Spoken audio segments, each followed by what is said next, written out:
Satnam Rana on BBC WM. Now, you will have heard in the news that Pakistan's one and only Christian minister, Shahbaz Bhatti, was assassinated for speaking out and trying to reform the country's strict blasphemy laws. The funeral was held on Friday. Now, the Minister for Minorities, who opposed the death penalty for insulting Islam, was shot dead only 2 weeks after allegedly saying he was prepared to die for his beliefs. News of his death has sent shockwaves throughout the Pakistani Christian community here in the UK. And to talk about this further, joining me in the studio tonight is Birmingham-based Vice Chairman of the Pakistan Minority Rights Organisation, Azeem Masih. Azeem, very warm welcome to Midlands Masala. Thank you for coming in. Thank you for calling. Obviously, a very sad time for Pakistani Christians. First of all, your personal reaction to the news, because you did meet Mr. Bhatti and know of him, didn't you? Well, yeah, I met Mr. Bhatti in Pakistan. I know him since '94, in fact, when he started one of the NGO type of organisation.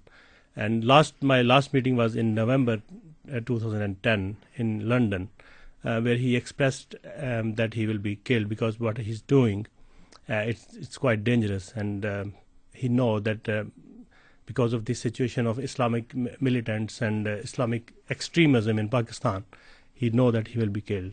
So he always sort of knew that there was the threat of death because of his views and his outspoken views on the blasphemy laws. Can you perhaps explain to people very simply those blasphemy laws?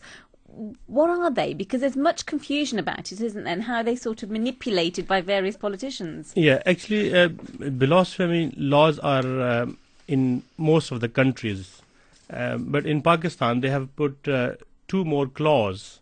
The basic law for any religion, the basic thing is that you will not defile any of the worship place or any of the religious place. That is a basic law of the country. But they put two more clause in it. It's 295B and 295C.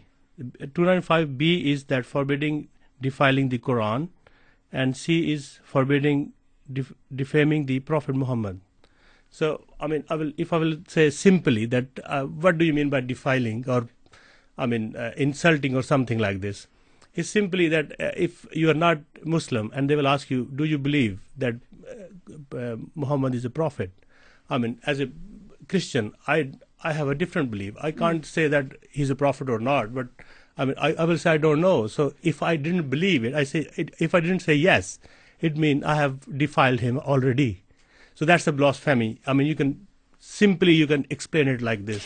On the streets, how often would it be that somebody may get asked this question? Well, we don't talk on religious issues anyway. In Pakistan, since this law is implemented, we just avoid it. We don't want to talk about it. But how do Christians therefore carry out their religion within Pakistan? It's very difficult. This is, if you can understand that if the minister is killed, it's not this simple thing. There were, 2 weeks ago, there were two Christian boys. They were allegedly caught for this under this law, and they just killed in the court hearing. Actually, there was no proceeding even.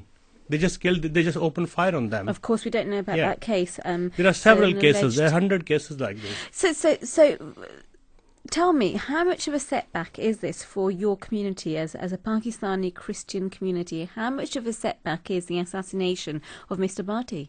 Well, it's Mr. Bhatti's assassination is just it's extreme, I would say, because anybody who's living in this country has families in Pakistan.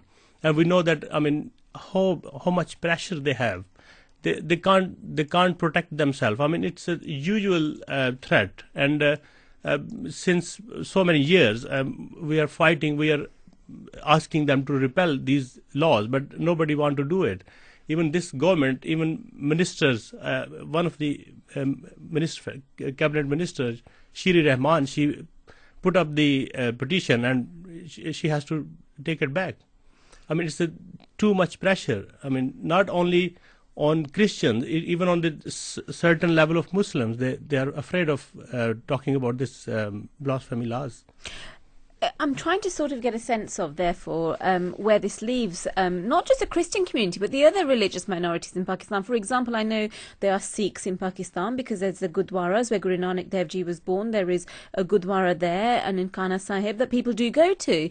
So are all these minority religions within Pakistan under the same sort of threat? They are. Everybody is under threat, actually, at this time. The problem is that only Christians, because what they believe, that we are the Ahle Kitab, that we got Bible and they have Quran, and they can talk to us. We can share our one God, I would say, but they don't talk with the much with the Hindus and with Sikhs, because they don't want to talk to them about the religion. And what we are trying, that nobody should talk about the religion in that country, but it's not possible. But that's an Islamic Republic of Pakistan. The name itself says it's an Islamic country, and it's a 98% people, they are Muslims. So you can't go anywhere, actually. Well, so you're saying actually in terms of progressing your identity within the country, you feel limited. But do you feel that you should have the right to exercise your religion within, despite it being an Islamic republic, within that Islamic republic? Yeah, but we are practicing our religion. That's not a issue. But the problem is when you counter with your other religions, somebody will ask you, do you believe Prophet Muhammad or not? Or I would say, no, I believe Prophet Jesus. So that's the problem, because they will say, why you don't believe? Because I have to believe.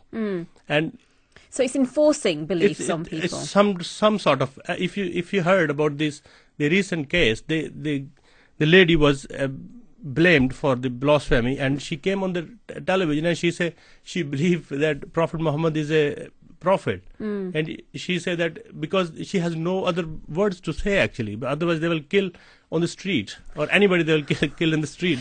So what is the wider Christian community here saying then in the UK about all this that's happening? Is there anything that can be done from here remotely?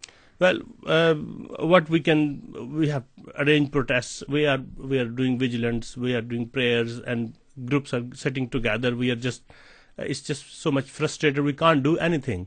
But what I'm thinking that here, if we can do something, I would say that the Pakistani Christians should be allowed to travel if they are under threat, or anybody under threat. They should be allowed to travel to the safe places. So out of Pakistan, out of Pakistan, safe place. Yeah, out of Pakistan to any safe place, any safe country.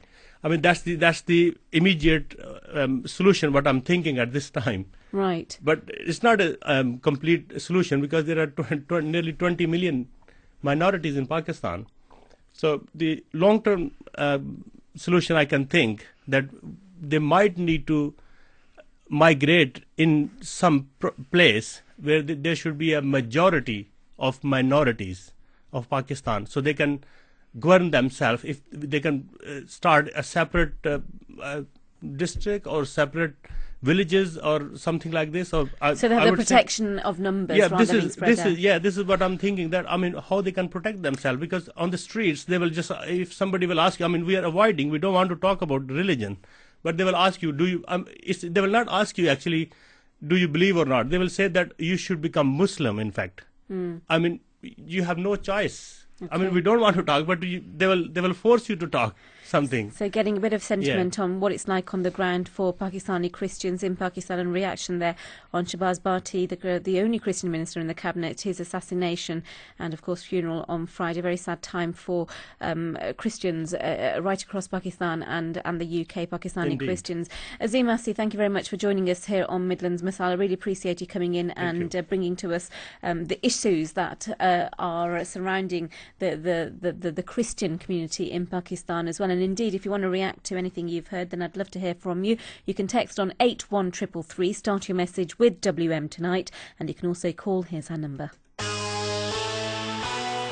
Call BBC WM on 08453 009956.